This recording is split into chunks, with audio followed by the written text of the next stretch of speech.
ध्यानाभ्यास के लिए कृपया अपने नेत्रों को बंद कर लीजिए।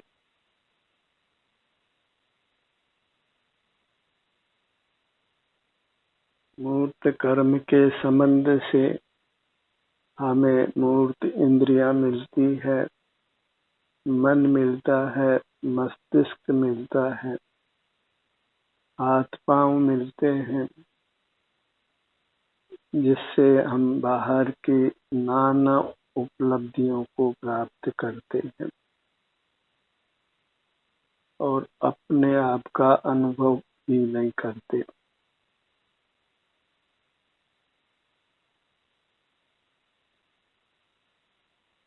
मूर्त इंद्रियों का मिलना, मूर्त मन का मिलना, मस्तिष्क का मिलना, हाथ पैरों का मिलना, ये सब शक्तियों से हम अपने सुख से ही दूर रहते हैं।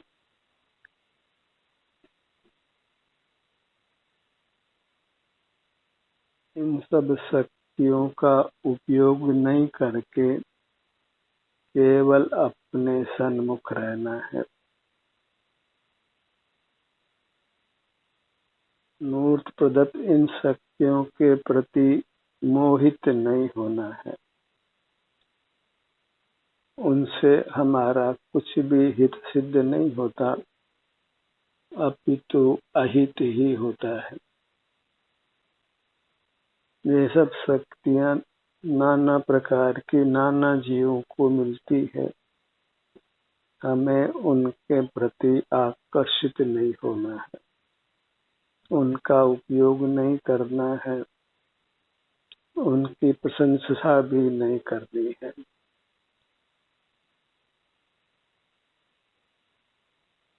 प्रशंसा करने योग्य कोई काम है तो वह अपना अनुभव करना है।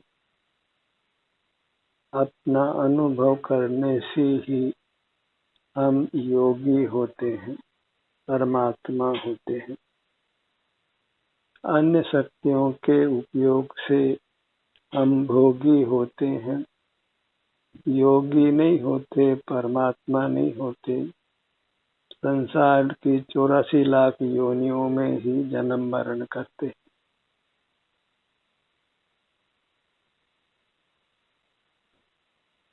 बाहर कोई भी चतुराई का काम करता हो,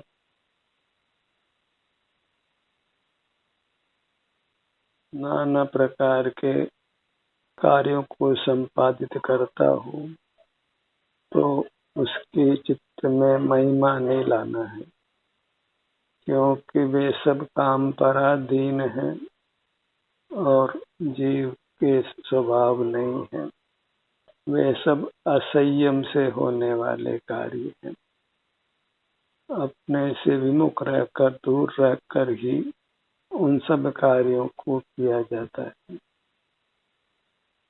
लौकिक उपलब्धियों को नकारात्मक मूल्य ही दीजिए, सकारात्मक मूल्य नहीं। उनसे अपना अहित होता है, हित नहीं होता। मोही जीवों को ही वे लौकिक उपलब्धियां आकर्षित करती है, अनुभव करने वालों को नहीं। स्वानुभव करने वाले अपने अनुभव से ही उत्तम सुख भोगते हैं, सब प्रकार के दुखों से मुक्त रहते हैं।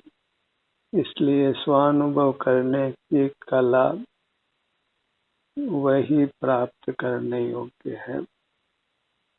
स्वानुभव में ही चतुर होना है।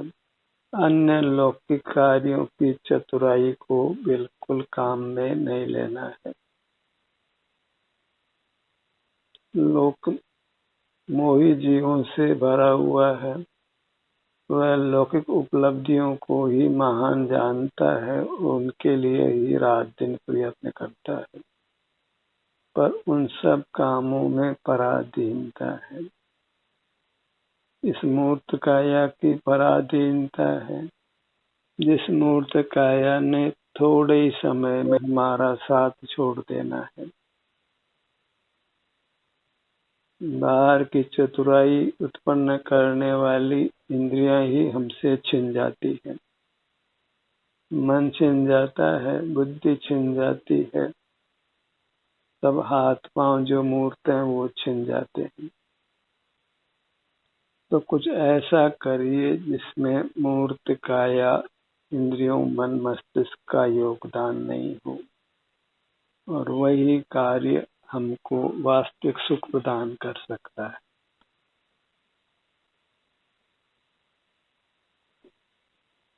और उस काम में अत्यंत संक्षिप्तता है। बस बाहर से अपना ध्यान हटाकर अपना मुख अपनी ओर करना है, फिर स्वतः ही हमको शांति का अनुभव होने लगता है, अच्छी अनुभूति होने लगती है। हमें अपने सुख का भोग होने लगता है। और ये काम भी तब तक ही करना है जब तक कर्मों का क्षय नहीं हो जाता। उसके बाद तो स्वतः ही सर्वांग में सुख का अनुभव होता है। पूरी मूर्त ही, हमारा रोम रोम ही हमको सुख का अनुभव कराता है। उसी अनुभूति की बलिहारी है, वही प्रशंसनीय है।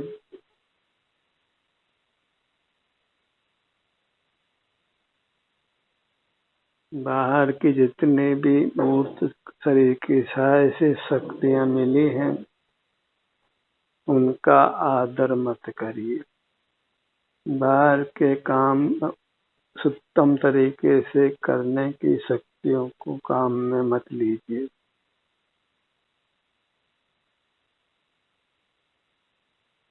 भले उन कामों के सामने यह मोही जगत आश्चर्य व्यक्त करता हो, पर वे कार्य वास्तव में आश्चर्यजनक नहीं है, महिमा लिए जाने योग्य नहीं है, अपितु निंदे ही है, क्योंकि वे सब कार्य पराधीन है, और पराधीन कार्य प्रशंसनीय नहीं होता है।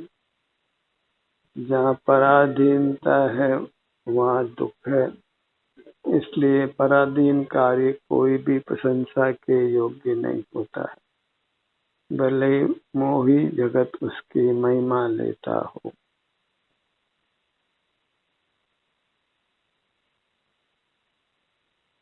हमें अपने सुख को ही भोगना है जो अपने सिर से पैरों तक व्याप्त है।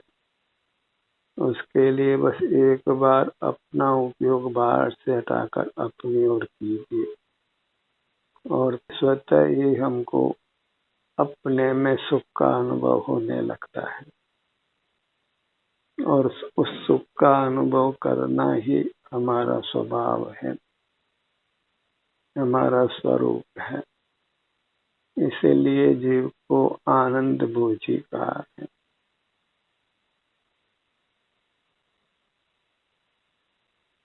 कर्म क्षय के बाद सर्वांग में आनंद का भोग बिना किसी प्रयत्न के होता है। ऐसी अद्भुत परमात्मा दशा है जिसकी बलिहारी है, न तो उपयोग ही है न संसार ही है। उपयोग के बल पर संसार मार्ग है, मोक्ष मार्ग है, लेकिन मोक्ष में कोई काम नहीं है। मोक्ष में केवल सर्वांग में सुख का अनुभव होता है।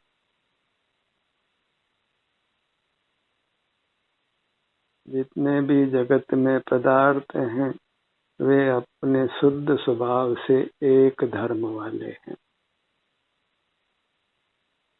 मूर्त पुद्गल भी अपने स्वभाव से एक स्पर्श गुण वाला है, और नाना मूर्त मिलकर फिर उनमें रस गंध वर्ण उत्पन्न हो जाते हैं, और मूर्त पदार्थों के टकराने से फिर आवाज भी होती है।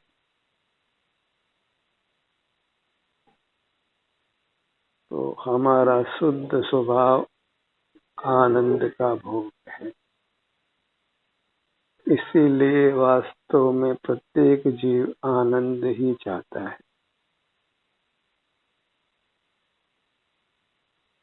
हवा में केवल स्पर्श पाया जाता है, कोई रस भी नहीं, कोई गंध भी नहीं, कोई वर्ण भी नहीं। इससे सिद्ध होता है कि मूर्त पदार्थ भी एक स्पर्श गुण वाला है और नाना मूर्त मिलकर फिर नाना शक्तियां पुद्गल में हो जाती। ऐसे जीव पुद्गल मिलने से जीव में नाना शक्तियां उत्पन्न हो जाती है और उन शक्तियों में एक शक्ति भी जीव का स्वभाव नहीं है और एक शक्ति भी वास्तव में उत्तम सुख का अनुभव नहीं कराती है।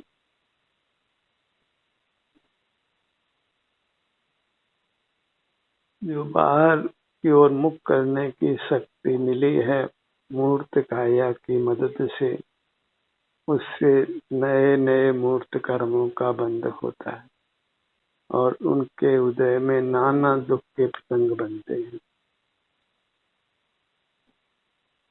और इसी कर्म के संबंध से हमारे में एक शक्ति मिली है अपना ध्यान अपनी ओर लाने की।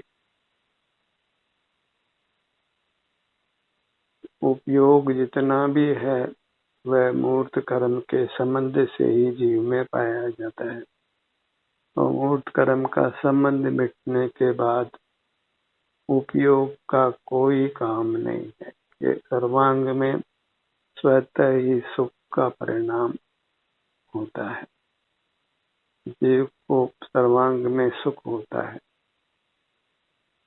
न वहाँ पर का जानने का पुरुषार्थ है न अपने को जानने का पुरुषार्थ है।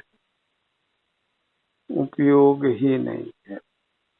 संसार दशा में ही मूर्त कर्म के संबंध से जीव में उपयोग बाहर भीतर करने की शक्ति पैदा होती है और कर्म का संबंध मिट जाने के बाद न फिर बाहर का जानने का काम है न कोई भीतर जानने का काम है। स्वतः ही सर्वांग में सुख का परिणाम होता है। तो मोक्ष मार्ग में उपयोग का काम है कि हम बाहर से उपयोग हटाकर अपनी ओर लाएं और फिर यदि उपयोग को बाहर नहीं ले जाते हैं तो फिर सर्वांग में सुख का ही अनुभव अपने आप होता है और कदाचित वेदना कर्म का उदय हो तो शरीर में वेदना का अनुभव भी होता है। जो भी सुख दुख की स्थिति है उसका अनुभव कर लेने से हम मूर्त कर्मों के संबंध से मुक्त होते हैं। अपने ध्यान को अपने सिर के भाग पर लाइए।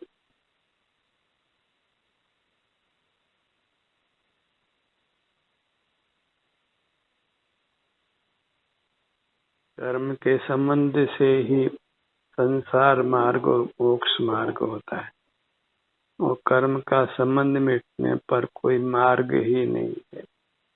मोक्ष मार्ग का फल मोक्ष है।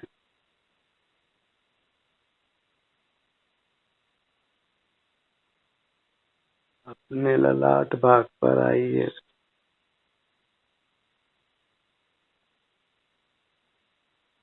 जब अपने किसी भी भाग पर आ जाते हैं फिर उपयोग को बहिर्मुख नहीं करते तो फिर केवल शांति का भोग रहता है, सुख का ही अनुभव होता है।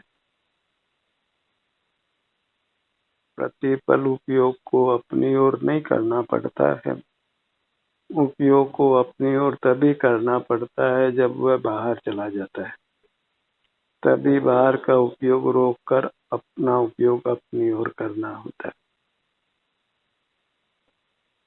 मूल पुरुषार्थ यही है कि हम उपयोग को बाहर जाने से रोकें। उसके लिए बाहर के जगत में हित बुद्धि सुख बुद्धि छोड़े, अहित बुद्धि भी छोड़े। जो दुख पाया जाता है वह हमारे ही बहिर्मुख उपयोग के कारण पाया जाता है, और बहिर्मुख उपयोग से ही हमारी बुद्धि मोहित हो जाती है, हमारा सारा चिंतन विपरीत हो जाता है।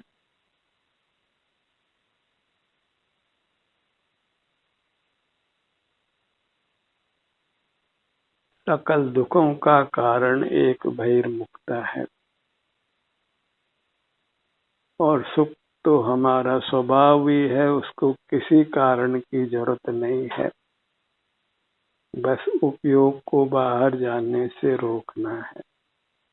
बहिर्मुखता हो तो उसको समाप्त करना है, और समाप्त करने में स्वतः ही हमारा उपयोग अपनी ओर हो जाता है, और अपने शारीरिक सुख दुख की दशा का अनुभव होने लगता है, और वही मोक्ष का मार्ग है।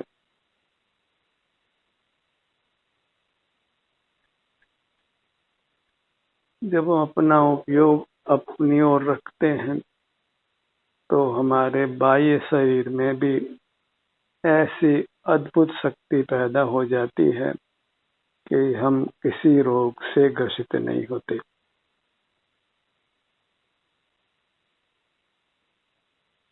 रोग प्रतिरोधक शक्ति मिलती है,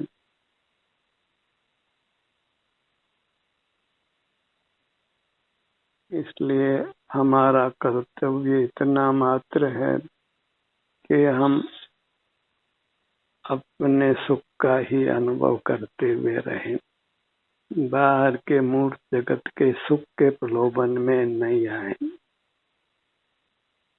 बाहर की उपलब्धियों का लोभ छोड़ें, क्योंकि वे सब उपलब्धियां मूर्त काया की पराधीनता से होती है, और पराधीनता से प्राप्त भी उपलब्धियों से वास्तविक सुख नहीं मिल सकता है, अन्यथा तो पराधीनता ही मोक्ष मार्ग होगी। मोक्ष का भी स्वरूप पराधीनता ही होगा, परसन्मुखता ही होगा।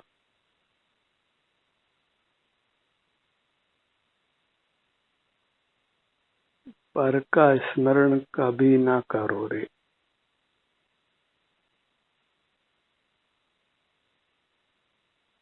पर परिचय से ही दुख होता है, और अपना मुख अपनी ओर करने से ही सुख का अनुभव होता है।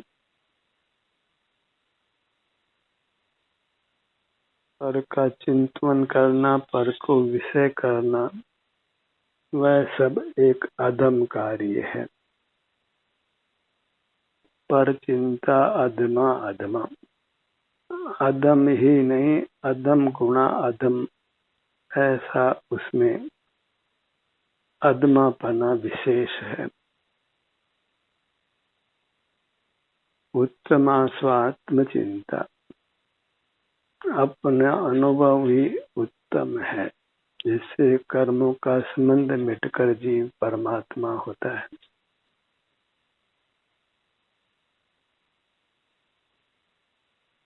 अपने में स्थित रहें, अपनी मुद्रा के ही सन्मुख रहें।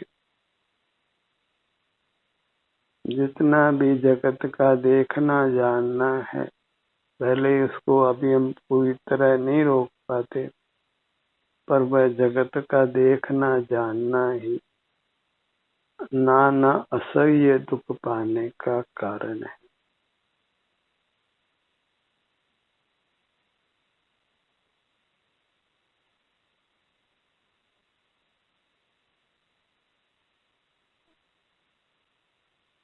अपने समय को पराश्रय से व्यतीत करना अच्छा नहीं है। अपना ही आश्रय करके अपना समय व्यतीत कीजिए, उसी में परम शांति परम सुख का भोग है। अपने ध्यान को अपने ललाट बाग पर लाइए, अपना मुख अपनी ओर करने से श्वास की गति अति मंद होती है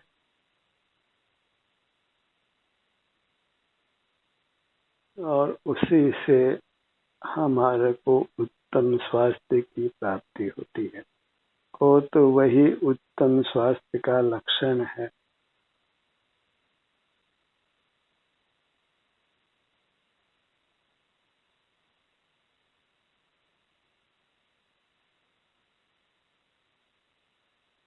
अपने ध्यान को अपने भ्रूमध्य पर लाइए।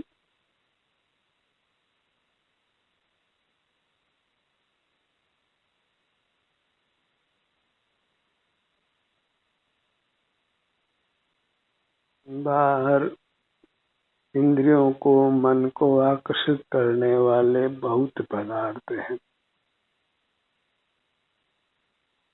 और हमें उनके प्रति मोहित नहीं होना है और उस मोह से बचाने के लिए अपना मुख अपनी ओर रखना है।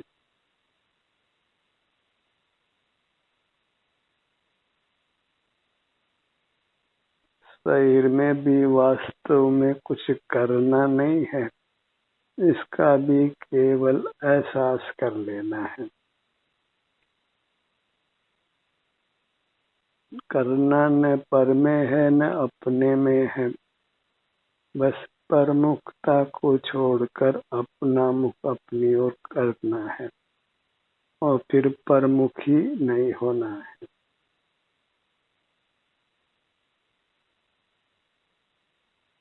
अपने ध्यान को अपने दोनों नेत्रों के भाग पर लाइए।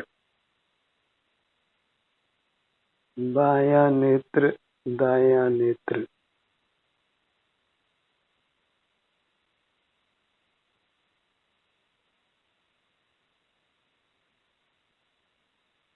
नेत्रों से हमने बाहर के पदार्थों को बारंबार देखा है।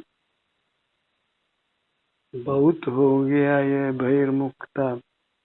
उससे बचने के लिए नेत्रों से होने वाले उपयोग को रोकने के लिए अपने ध्यान को बहुतायत से नेत्रों के भाग पर रखिए।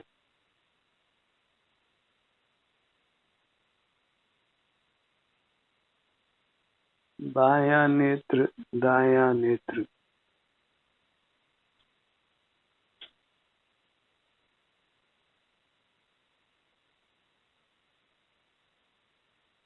बायां कान, दायां कान। अपने ध्यान को अपने नासिका भाग पर लाइए। बायां नथुना और दायां नथुना।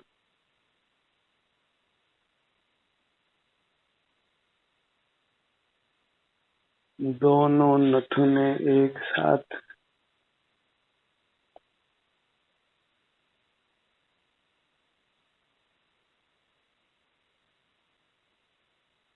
पवन के गमनागमन को यहाँ महसूस करिए।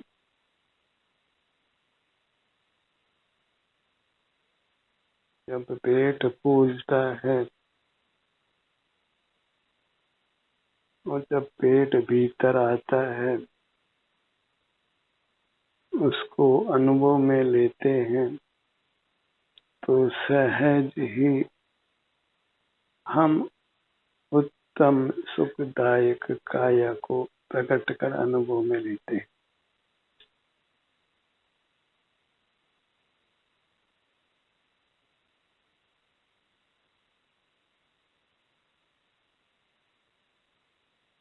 कर्णयुगल। अपने ध्यान को अपने दोनों होठों के भाग पर लाइए। दोनों होठ मिले हुए रखिए। ठुड्डी के भाग पर आइए।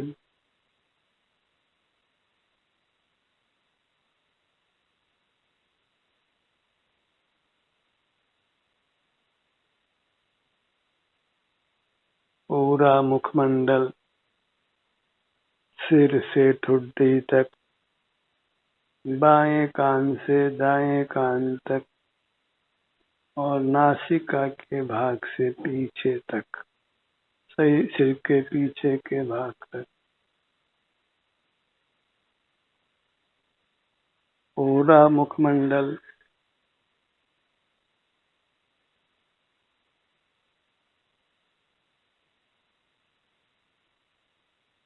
अपने संपूर्ण मुखमंडल को अनुभव में लेने का प्रयत्न करिए।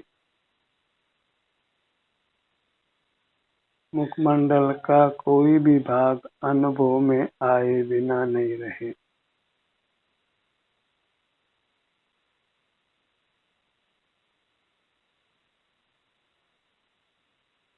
अपने ध्यान को अपने गर्दन के भाग पर लाइए।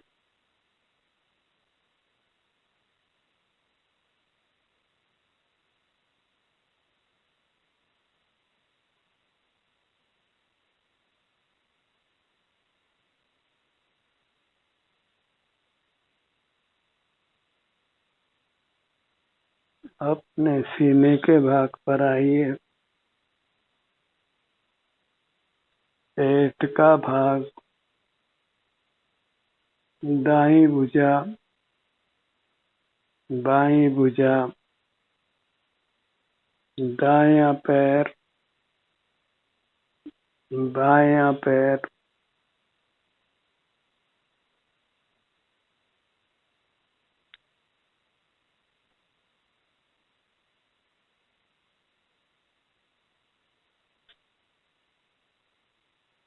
पूरी मूर्त को एक साथ अनुभव में लीजिए, क्योंकि अनुभव मार्ग मोक्ष और अनुभव मोक्ष स्वरूप।